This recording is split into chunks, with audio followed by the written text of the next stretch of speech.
lloc ens contarà un poc com anava la seva trajectòria com a president de la Ciutadania que queden molts dies per a que acabi el mandat. Bé, el cert és que estic desvenit, encara que sigui un poquet de pedanteria, de la labor que s'ha desenvolupat en este centro olivense durant els 3 anys que ha estat esta junta directiva. Crec que s'hauria pogut fer moltíssim més, però la situació econòmica de la població, la crisi, la tan encarada crisi, nos ha fastidiat per a no poder fer més coses. Antes que res, voldria dir que el centre olivense és una entitat que si no estaquera en Oliva, crec que es tindria que fer.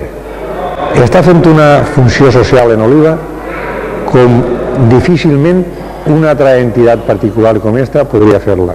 I d'això dona fe les reunions de moros i cristians, de les juntes de moros i cristians que fan així, dels passos de Setmana Santa, dels gremis d'hostaleria, dels afectats per la llei de costes i per un sinfí de persones més que nos demanen el local. I ja dic que aquest sinfí de persones més poden ser les parròquies que en un moment determinat han vingut així a celebrar les seves coses, les falles que han vingut així a fer els actes d'exaltació a la Fallera Major. Pràcticament aquest local ha estat empleat per tot el poble sense inclús haver sigut socios. Independentment d'això, en este període que nosaltres estem, li hem donat quizás cantarella nova a Via Fresca, una junta nova més jove, en ganes de treballar, en il·lusió, li han donat un altre aire més democràtic, més liberal a este centre. Hem acabat, jo crec que per sempre, en la mentalitat que tenia la gent que esta entitat era un casino de caciques. S'han acabat els caciques, així són gent de tota classe, tots treballadors, de totes les esferes socials.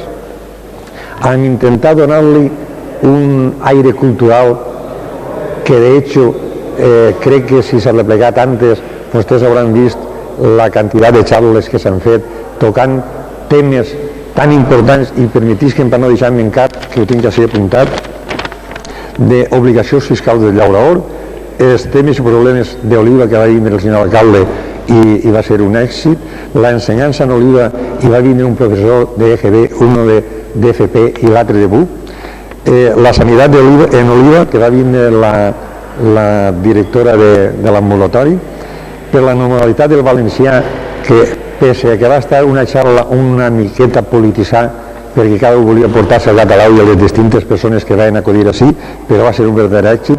Vam fer una xarra que era el futur de l'agricultura, que puesto que estem en un poble llaurador resulta que és fundamental pel poble d'Oliva i per tots els olivens. Una altra xarra sobre els objetors de consciència, que avui en Oliva n'hi ha molts. Una altra xarra sobre el SIDA, que ja en diran vostès. Una altra sobre l'agricultura en el context internacional, o sigui, el GATT, en què nos podia afectar aquest tractat internacional sobre l'agricultura. Vam fer un altre anàlisi i perspectives de la transició, o sigui, què passava en Espanya des que va entrar la democràcia. Es va fer en un gran estudi, més relaxat en el futbol en la Comunitat Valenciana, on va vindre el nostre paisà Manolo Mestre. Després vam tindre la caïda de los imperios según la Bíblia, on va vindre un catedràtic de la Universitat Pontifícia de Roma, va estar de meravella, i després el turisme en Espanya i la singularitat peculiar del turisme en Oliva. Oliva no oblidem que és una població agrícola, però unes perspectives turístiques extraordinàries i desenvoluparen, per tant són temes tots que són importants. I el meu és un tema d'oportunitat. Vaig dir l'altre dia a aquesta disposició que nos afecta pràcticament a tot Oliva, perquè tots són o xocotets empresaris o llauradors, i considerava que devíem informar a la gent. Per tant, Oliva, entitat, el centre olivense, està prestant una labor al poble d'Oliva. Referent a un tema que els nostres telespectadors coneixeran més de prop, però jo crec que els col·loquis, alguns, no tot això per desgràcia, s'han retransmitit, un poc ha costat molt de pensar el tema, de buscar a la gent, No. un poc, i de fer que la gent vinga, perquè el més difícil és fer que la gent vagi al puesto i s'impliqui. Pues senzillament no. Ha tingut l'enorme sort que a totes les persones que m'ha dirigit m'han acceptat el vindre a fer la xarra. Totes han vingut d'una manera totalment despreguda, no ha hagut ninguna que cobrara un sol cèntim, ni siquiera de desplaçament, ninguna, i ha sigut un verdader èxit. Quizás el que s'ha vaig notat en algunes més que en altres, és la falta d'assistència. El centre Olivense ha fet un esforç en totes i ha repartit cartells per tots els comerços d'Oliva perquè la gent sabera que es feia la xarra, perquè pogueren vindre. Tots saben que és totalment gratuïta l'entrar i en realitat en algunes, no en totes afortunadament, l'afluència de gent ha sigut menor que la importància del tema. En quant al mateix centre Olivense, un poc per donar a conèixer a la gent que no sap encara quines activitats es realitzen així o què pot fer si un està associat, què ha de fer per associar-se, muy bien. que poden interessar. Muy bien. Esta entidad es una entidad eminentment recreativa. En això quizás estaria tot dit, però nosaltres no ens conformem en que sigui única i exclusivament recreativa, volem que sigui cultural també. I tinguem una biblioteca on tinguem 1000 i pico de volúmens a disposició de tots els socios sense que a ningú li costi un cèntim el poder llegir 1 o 2 o 27 llibres si vol a l'any. Independentment, clar, es adquireix la premsa valenciana davant de les províncies, 2 premses madrilenyes i una sèrie de revistes perquè la gent estigui totalment informada. Juguen, així venen la gent a recrear-se, tinguem un comedoret que poden vindre en els amics a dinar, o amics o familiars, en una cuina extraordinària perquè afortunadament tinguem un gran proveedor, tinguem un equip, dos equipos en divisió d'honor de billar, divisió d'honor en la província, o sigui que no estem parlant d'aficionats, tinguem un equip de gigons que juguen a futbol, en el futbol de penyes, en el tenis, que vamos, ni més ni menys, no és per la representació que pugui tindre el centre, sinó per a donar-los així a l'afició dels fills dels socios.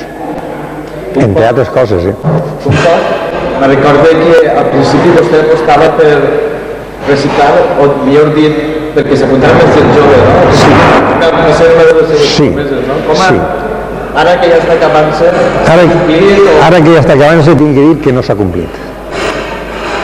Indiscutiblement tinguem alguns socios més i alguns menys.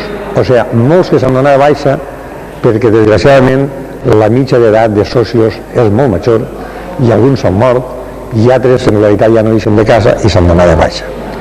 Damunt, quan nosaltres intentàrem reformar això, aquesta entitat, la gent per por a que no estaguera els seus mitjos presos, que es va explicar molt bé, sí que crec jo que podien estar, però en fi, que no estaguera al seu alcance el que tenien que pagar per a reformar això, alguns també se'n van anar a casa.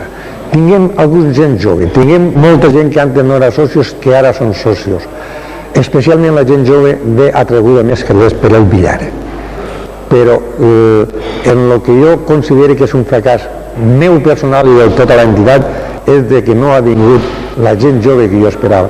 I insistic i la cride. Insistisc i la cride. Oliva necessita el centre olivense. I el centre olivense necessita que els olivans vinguin a fer-se socios de si, perquè no tinguin més ingressos que les quotes dels socios, que a més són econòmiques. No vull fer comparacions en altres entitats del poble, però aquesta paga menys que ninguna altra. I sin embargo en aquestes quotes es manté i en aquestes coses fem tot això per al poble. Aprofitant que té la càmera de televisió d'Oliva, sí. Decidí donar l'oportunitat a que faci un cridament a la gent d'Oliva sí. perquè s'apunte, o sigui, una miqueta de publicitat i de passo es explica què ha de fer si vol afiliar-se o apuntar-se al centre. Que sàpiguen quin mètode ha de seguir o quins passos ha de fer. En aquests moments voldria tenir una eloqüència enorme per a poder convèncer a tots els que estan mirant i que tingueren a apuntar-se. Com ja he dit antes, jo acabe en el mes que ve, que es farà una nova assemblea, no em presente a l'elecció. Sin embargo, estic tan tan convençut que el centre està fent una funció social en Oliva extraordinària.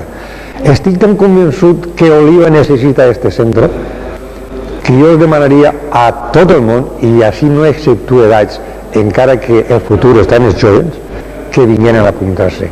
La quota d'ingrés és mínima. La quota d'ingrés és l'equivalent a una quota anual, la de l'any anterior, que en aquest cas concret de l'any passat van ser 12.000 pessetes. Enguany estem acabant de l'any, direm que l'enguany ha sigut 14.000 pessetes. Entonces només seria la quota d'ingrés de 14.000 pessetes més la quota de l'any en l'època que entrara. I prou. Si per 12 o 14.000 pessetes uno no és soci del centre, és perquè no té carinyo al centre i perquè no vol col·laborar. Perquè el centre o no el coneix, perquè el centre està fent una gran funció en Oliva.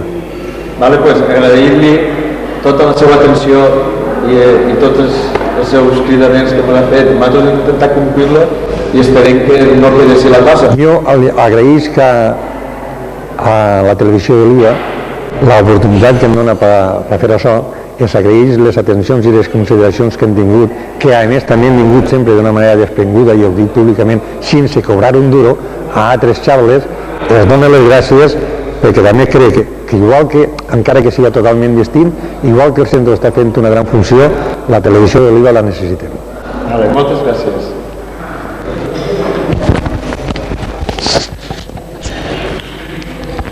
Bueno, esperem que s'ha...